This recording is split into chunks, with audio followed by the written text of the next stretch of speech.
Ambulance मालखुं तामुनी बागै बाथागै तोनी जाखा सालथां थानानि ओसिनो सुंमुंति साखा माधवी বিশ্বাস सालजानि बागै फाइनाय होम मिनिस्टार अमित शाहनि कनभयनो 5 रना थांगै गाफिलतिनि कक्सिल जामुं कासाखा त्रिपुरा ट्राफिक तै पुलिसनि साखाओ कदगमा जरा रमै बाथागै तोनी जाखा एम्बुलेंस मालखुं खुंसाया खुंनुया खुंथाम एम्बुलेंस मालखुं लामाओ बाथागै तोनी जाखा तै आ एम्बुलेंस मालखुं बिसिंगो तंगमानि बेमारो क्लाइनै रक बेमारो क्लाइनैनो साखामनगो तलंया कारै लामाओनो बाथागै तंगनानि नांखा अबाहायनो सुंमुंति साखा सालथां थानाव फायै माधवी বিশ্বাস फेब्रुवारि 2 सालमारि तिनि चारसालो सालथां थानाव सकपाइखा माधवी বিশ্বাস तै सालथां थानानि ओसि राना चेटार्जी बाई मालायै कगलाम सालायमुंनि बिसिंतै माधवी বিশ্বাসनो आरटीआई खालायनानि बागै साका सालथां थानानि ओसि राना चेटार्जी सालथां थानानि अंखरै फायै कक्तमा थुमनि बसकांग जलिबै कग नारखा माधवी বিশ্বাস तै साका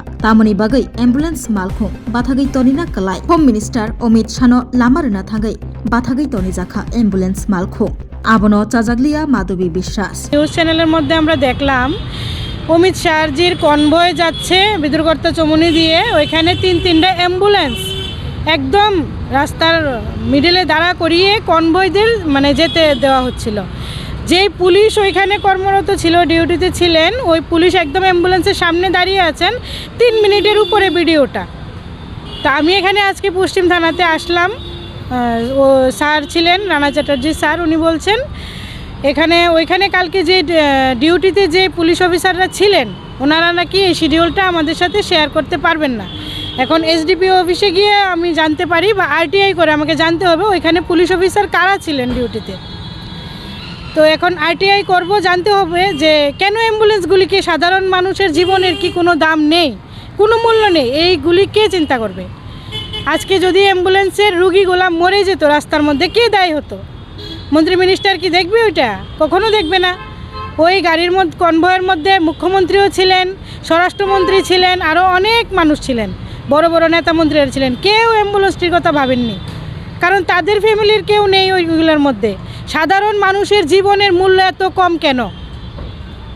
কেন তিনটা অ্যাম্বুলেন্স দাঁড়া করিয়ে কনভয় যেতে দিতে হবে? কেন আগে অ্যাম্বুলেন্সগুলিকে যেতে দেওয়া হলো না? তো এখন রানা চ্যাটার্জি স্যার বলেছেন আরটিআই করে ওইখানে কে শিডিউলে ডিউটিতে ছিলেন পুলিশ অফিসাররা ওইটা বের করতে হবে। আচ্ছা, অন্যান্য বহির্রাজ্যে দেখা যায় যে বিজেপি সরকারেরই অন্যান্য যারা নেতৃত্ব বা জনপ্রতিনিধি রয়েছেন বা মুখ্যমন্ত্রী রয়েছেন তারা এই ধরনের পরিস্থিতিতে নিজেদের কনভয় দাঁড় করিয়ে অ্যাম্বুলেন্সকে পাস দিচ্ছেন, এই ধরনের বিভিন্ন ভিডিও আমরা দেখতে পাই। কিন্তু ত্রিপুরা রাজ্যে এই ধরনের ঘটনা, এটা কি বলবেন? ত্রিপুরা রাজ্যের জনগণ তো অন্ধ, চোখ থেকেও অন্ধ, জেগে জেগে ঘুমাচ্ছে। অনেক জায়গাতে এমনও হয় যে কিছুদিন আগে অমিত শাহ দিল্লিতে সেম করেছেন, স্বরাষ্ট্রমন্ত্রীর কনভয় যাচ্ছিল দিল্লিতে একটা ওভারব্রিজের নিচে অ্যাম্বুলেন্স দাঁড় করিয়ে তারপর কনভয় গেল। এখানে যখন মোদিজি এসেছিলেন আমাদের ত্রিপুরেশ্বরী মন্দিরে পূজা দিতে কিছুদিন আগে, তখনও বিশাল করে অ্যাম্বুলেন্স দাঁড় করিয়ে স্টুডেন্টদের পরীক্ষা মিস করিয়ে তারপর রুগীকে হেনস্থা করে তারপর মোদিজিকে যেতে দেওয়া হয়েছিল। কেন এরকম হবে? ত্রিপুরার জনগণ জেগে ঘুমালে তো কিছু করার নেই, কেউ প্রশ্ন করছে না, কেউ জানতে চাইছে না। সাধারণ মানুষের জীবন এইভাবেই বিপন্ন হবে, কিছু করার নেই। ওসি সাহেব এখন কি বলবেন? ওসি সাহেব বললেন যে আরটিআই করে বের করতে, যে ওইখানে ডিউটিতে কারা ছিলেন ওই শিডিউল তারা শেয়ার করবেন না, আরটিআইয়ের মাধ্যমে বা এসডিপিওর সাথে কথা বলে অ্যাপ্লিকেশন মানে নোটিশ আর চিঠি লিখে জানতে হবে। আপনি কি চাইবেন এই ঘটনার পর? আমি আরটিআই করব, আরটিআই করার পর দেখি ওইখানে ডিউটিতে যারা ছিলেন পুলিশ অফিসার, এটা নিয়ে ওদের দায়িত্ব ছিল আগে অ্যাম্বুলেন্সগুলিকে পার করিয়ে রাস্তা পার করিয়ে দেওয়া, হসপিটাল যেতে দেওয়া, তারপর কনভয় যেতে দেওয়া। আগে নাগরিকের জীবন, সাধারণ জনগণের জীবন, একটা মানুষ যদি মরে যায় ওই অ্যাম্বুলেন্সে যাবে, যার ফ্যামিলির যাবে সে বুঝবে। কনভয় তো একটু দেরিতে গেলেও কিছু হতো না, কিন্তু অ্যাম্বুলেন্সের ওই রুগীগুলির কি কেউ খোঁজ নিয়েছে? যে 3 মিনিট 4 মিনিট ওইখানে দাঁড় করিয়ে যে অ্যাম্বুলেন্সগুলিকে ছাড়া হয়েছিল ওই রুগীগুলিকে এখন কেমন আছে, মারা গেছে নাকি আছে, কেউ তো খোঁজ নেয়নি।